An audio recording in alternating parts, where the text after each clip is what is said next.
You've probably heard of the 80-20 rule, right? 20% of the people do 80% of the work, or 20% of the bills take 80% of the paycheck.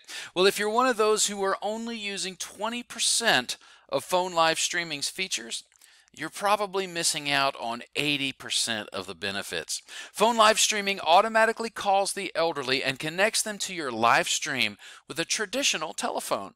And we've done it for almost 600 ministries in the US and Canada. So today, we take a high-level, kind of long look at the phone live streaming dashboard.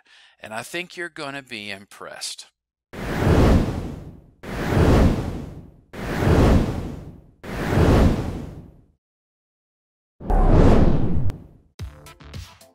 All right, buckle up. We got a lot to cover here. So let's go to PhoneLiveStreaming.com.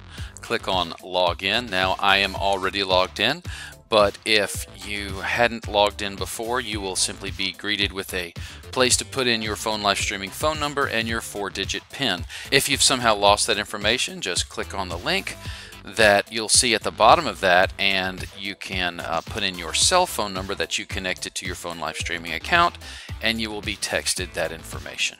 All right, let's jump in. Now, the first thing I do want to show you is actually up in the upper right corner, this number right here, number 1. Now, what's fascinating is while I am doing this recording, one of my church members is listening to the service from today, and you can see their phone number right there. I don't know that you need to, but there it is. So this is the number that tells you who is listening. Now, if there were 10, if it said 10 there, I could hover over that number and it would show me all 10. The first default page we're going to come back to, but let's go to the very top where it says RTMP settings. Now there's another video about how to connect your phone live streaming account through RTMP, which is a streaming technology.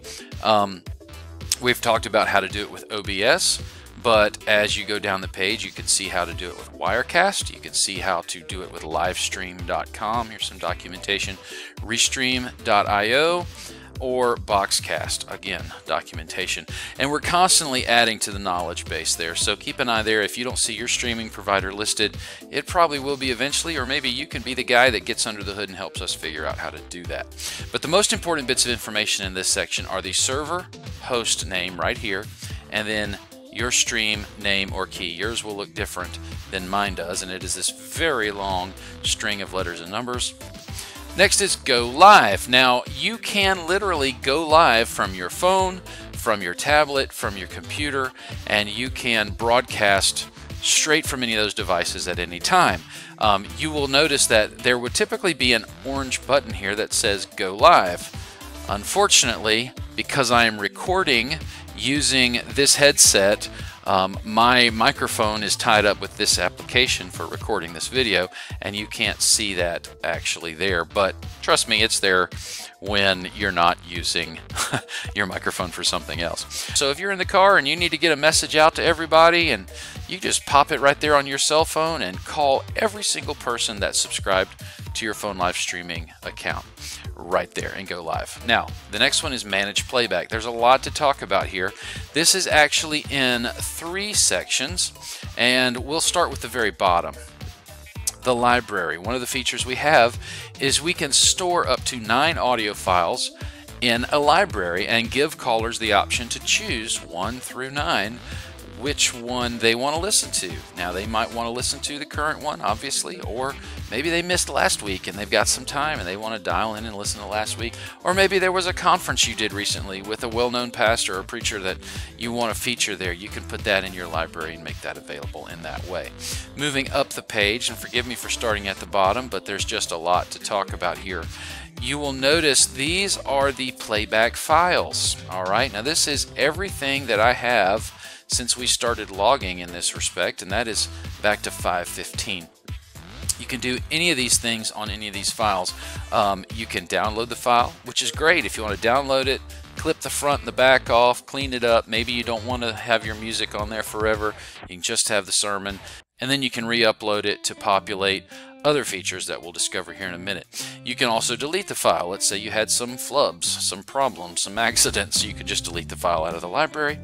You can edit the file. Now this is great for podcasting, one of the features we'll talk about later, but I can go in here and I can click on the edit button and I can change the title and the description of the service, and I can also set a release date. Let's say I want to send out a replay. I can schedule that right here, but for now we're just going to cancel this. All right, so those moving back across from right to left, you'll see where this particular broadcast came from. Was it live RTMP or was it uploaded? Many of you upload your files pre-recorded, and that will give you that indication there. It also will decide, it'll show you that these files are in the library, how long each file is in seconds, when the file was released, when it was created, and so forth. And then of course here's the description and the title. So those are your playback files. Now up here is probably the most common spot where people use this part of the menu in the dashboard. They drop files, or if you click in this box, it opens up a picker so you can choose a file to drop in here. This is if you're uploading a file or you want to replace the file.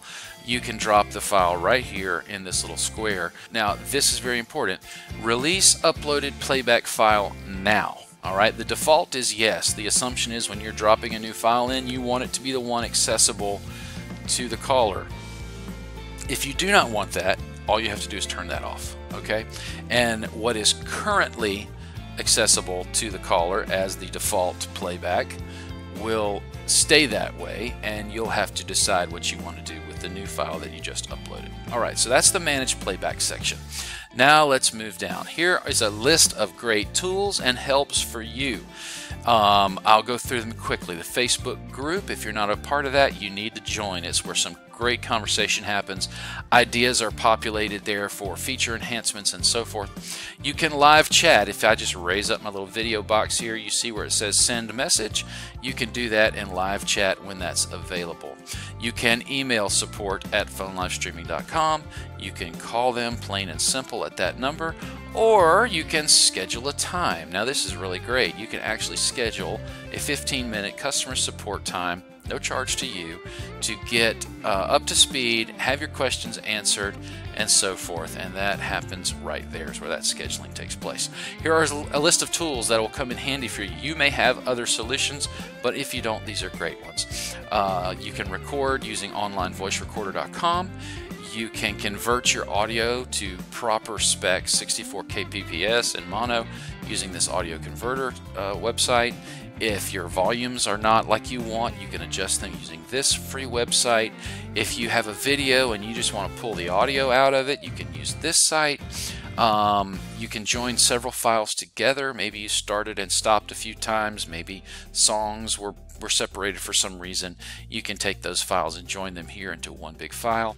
If you for some reason need to route your audio from your speakers back into your computer, which sometimes is necessary, you can use one of these two tools here. And then if you need a quick MP3 replace, use blank MP3. I think that's pretty self-explanatory, but sometimes you might upload a file and you're like, oh gosh, that was a mess. I need to get something there quickly so nobody bumps into it. You can throw a blank MP3 file there. Let's move down to stats. So this is really clear. Every Sunday is when we use it, and so you'll see Sundays we have big bumps here. But this graph shows you unique callers, total calls, and the average call duration. Here's a link where you can download all of the data. But if we scroll down here, this is fascinating. Today, let's just look at things that are marked today's date, which is 9/13/20 when I'm recording this. You'll see I have about 8 or 9 calls. What's interesting is only one of them lasted longer than an hour, and that is this person. The rest of them were under 1 minute, meaning they figured out who was calling and they hung up. Now, I'm not worried about that. This is a service for people that want to use it. If they don't want to use it, that's fine. Probably these people signed up while we were not meeting in person several months ago, and they just never have disabled that. They've never decided they want to just not get notified, so they get notified. One of the people that gets notified every week is me, and you'll see here my number and my name. How did that happen? Well, I'll show you here in just a minute. But that's all of the statistics that are very helpful for understanding how people are working with the system. Let's go to live notifications. Now, live notifications is basically folks get a phone call. Their phone literally rings when you go live. You probably know that already, but you can turn these on or off right here. So I can turn it on or I can turn it off. That's great if you are doing testing, or maybe you're just trying to, like, for example, we're trying to get our audio dialed in with our band and everything else, and we have to go live to hear it, to see if it's going out like we want, but we don't want the whole world to see it, so I can make adjustments. I can turn off live notifications and all as well. So you can then see the list of people that have subscribed. You can unsubscribe them if you want. You can add individuals. Now please note, we're not trying to spam the entire church directory here, but if there are folks that you know say, I can't figure out how to do this, or whatever, there may be some reasons why, you can manually add them there, but we ask you to use that with great prudence. You can look at statistics for each individual caller right here, which is pretty great. And then you can edit and do friendly names. I already did it here, but I'll show you again. I just click on this right here, set my friendly name to, we'll say John the Beloved. All right, so I'm going to say that, and now it shows that I am John the Beloved. Let's pop back up here to stats, and look who's been listening, John the Beloved. Okay, great. So anyway, you can see how easy it is to make these more than just numbers, make them actual people that are tuning in to your broadcast. As we go down here, you'll see another section called live notification events. These are the events that actually triggered outbound calls. So you can just see when things happened, and it's a good idea to keep an eye on these, because you might go, wait a minute, I didn't initiate that. You might need to do some investigating and see what happened. So moving down the page, simulated live. Now this basically, all this is a notification call that you are scheduling, all right? It is independent from what file they will hear as the live call. That happens up here on Manage Playback. You decide what file goes out when, right here, okay? But on the live notification, I'm sorry, on the simulated live, you decide when everybody's phones are going to ring as if you're live. Now, if you are actually live, their phones will ring anyway if you have live notifications turned on. But if you are simulating live, you can schedule something to happen. Let's just say you wanted everybody to get another call. Maybe you want to give them a chance to listen again Tuesday at 7 o'clock. You can change that right here and set it. Now, I do want to remind everybody, all of the times on phone live streaming are set to Central Time. I'm in the East Coast, so every time I see 10 o'clock, I have to think 11 o'clock, but set it at 10 o'clock.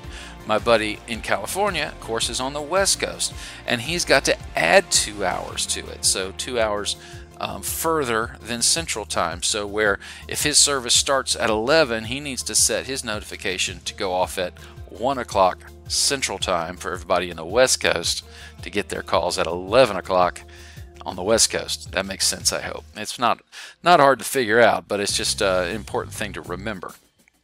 Okay, custom greetings. Custom greetings. This is so phenomenal.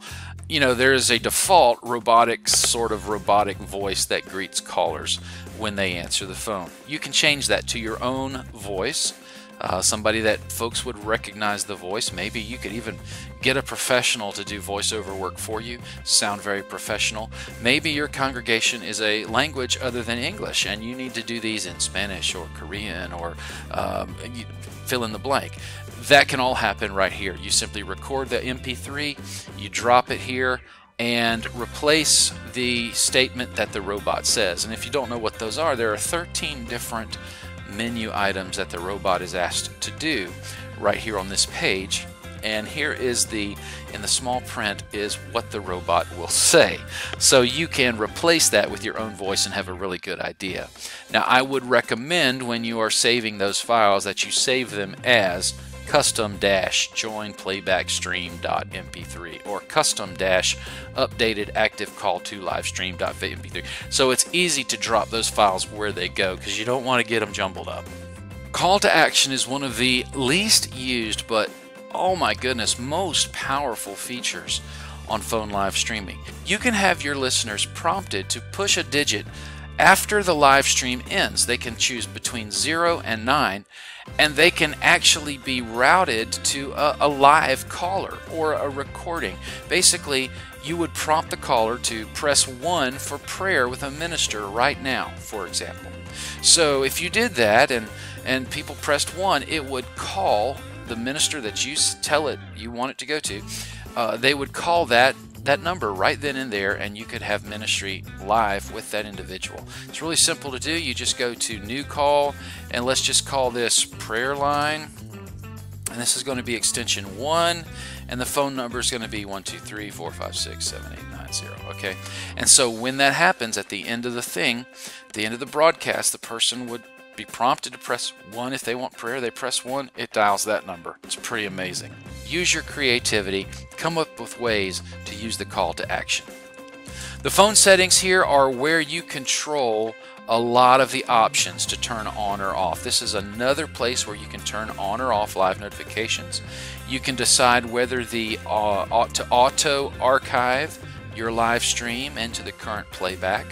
You can decide whether the library feature is on or off.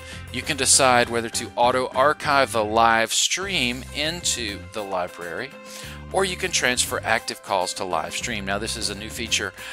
Basically, if someone is listening, like in my case they were up until a minute ago, if someone were listening to a recorded broadcast and then you suddenly went live, it would preempt what they're listening to and say, hey, Center Hill just went live.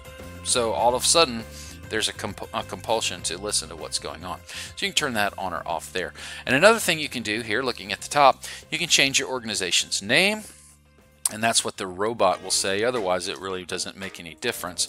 But you can change the name, and you can change your streaming phone number if you need to. There is a charge for that, so just make sure that you're aware of that before you do, but you might want to change to a toll-free number. You might want to change to something alphanumeric that helps people remember it better or whatever. Podcasting. This feature is phenomenal. You're already doing the work, right? You're recording the service, you're recording the sermon, and it's storing on the servers there at PhoneLiveStreaming. You might as well set it free to the podcasting universe. So here is your podcasting link, custom to you.